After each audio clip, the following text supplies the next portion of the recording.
እስከ 40 ዓመት ውስጥ ያላችሁ ሰዎች ልታዳምጡት የሚገባ ይህ ዕድሜ ለጊዜያዊ ስሜት፣ ለጊዜያዊ ግንኙነት፣ ለጊዜያዊ ስራና ለጊዜያዊ ደስታ ብለህ ክርክር፣ ጭቅጭቅ፣ ፉክክር፣ ስድብና ቁጣ፣ ንዴትና ብስጭት ውስጥ የማትገባበት ለሆነው ላልሆነው ሁሉ አስተያየትና ቦታ የማትሰጥበት ጊዜ ነው።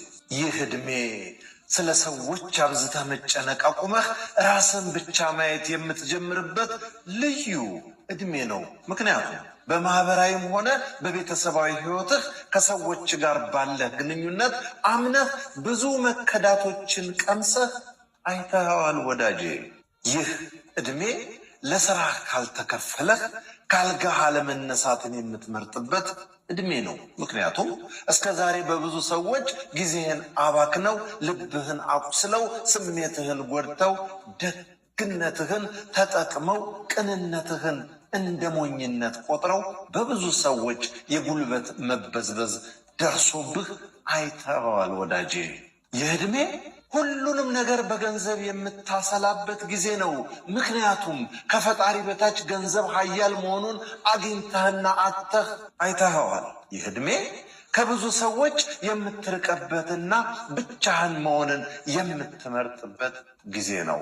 ምክንያቱም በቀረብካቸው የውሸትና ድራማ በሚያበዙ ሰዎች ተገፍተህ፣ ተንቀህ፣ ተጠልተህ፣ ተዋርደህ፣ ተጎድተህ፣ ተከድተህ፣ ተሰባብረህ ማገገም አቅቶህ አይተኸዋል።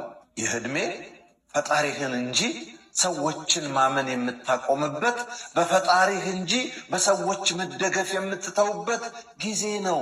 ምክንያቱም ባጉል ተስፋ የሞሉህ ያታለሉህ፣ የተጠቀሙብህ፣ የበዘበዙህ ሰዎች ዛሬም በማስመሰላቸው ቀጥለው አይተሃቸዋል። ይህ ዕድሜ ባለፈው ብዙ የመሸወድ ብዙ የመታለል ስለ ሰው ስትል ራስን ያጣህበት ማንነትህን ለማስረዳት ብዙ የደከምክበትን ማንነት ላይ ተስፋ በመቁረጥ አዲስ ማንነትን የምትወልድበት ጊዜ ነው። በዚህ ዕድሜ ክልል ያላችሁ ሁሉ የሰበሯችሁን በቃችሁ የምትሉበት፣ የበዘበዟችሁን ወግዱ የምትሉበት፣ የጎዷችሁንና ያቆሰሏችሁን ሰዎች ከሕይወታችሁ ቆርጣችሁ የምትጥሉበት፣ የማይጠቅሙ ህመሞችን ከሕይወታችሁ ነቅላችሁ የምታባረሩበት፣ አላስፈላጊ ድራማ ውስጥ የማትገቡበት ውድ ጊዜ ነው።